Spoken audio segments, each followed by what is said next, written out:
हाँ, एक चीज़ मैं आपको बता दूँ, हमारा S-400 गज़ब, गज़ब।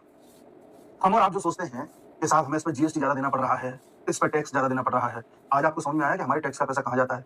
सोचिए अगर ये ना होता हम पे, तो क्या हो जाता? जानिए। और ये अभी आया हमारे पास 5-6 साल पहले, उससे पहले नहीं था ये।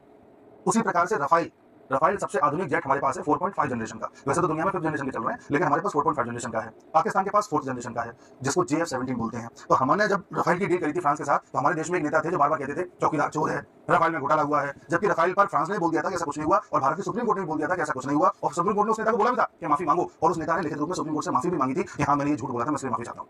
रफ़ाइल को बदनाम किसने किया? आप जानते हैं, जानते हैं। जब हम रशिया से S-400 ले रहे थे, तब अमेरिका ने हमको बहुत धमकियाँ दी थी। हम तुम पे सैंक्शंस लगा देंगे, तुम रशिया से नहीं ले सकते, तुम रशिया से नहीं ले सकते। बड़ी उस समय कठिनाई भारत के लिए हुई थी, लेकिन भारत अपने फैसले पर अड़िग रहा। भारत ने कहा लेंगे तो लेंगे। आप देख लीजिए पाकिस्तान के एयर डिफेंस सिस्टम किस तरह से ध्वस्त हो रहा है, चाइना किस तरह से पूरी दुनिया में अपने आप को प्रदर्शित कर रहा है कि भाई हमारा तो देखो चीन का माल है।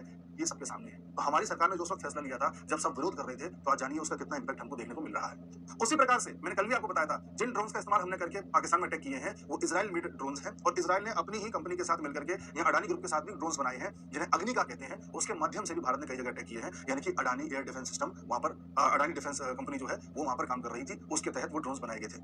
अब देखो अडानी इजराइल मिलकर के जो ड्रोन्स बना रहे हैं वो काम आ रहे हैं, रफाइल काम आ रहा है, S-400 काम आ रहा है। ये तीनों चीज तो प्रमुख तौर पर काम आ रही है और आप देखिए इन तीनों का ही सबसे ज्यादा विरोध हुआ था। रफाइल का हुआ था, S-400 में अमेरिका ने किया था और अमेरिका के सपोर्टर्स इस देश में बोल रहे थे कि भारत ये क्यों कर रहा है, भारत ये क्यों कर रहा है। और इसके साथ ही अडानी को कितना बदनाम किया जाता है आप भी जानते हो।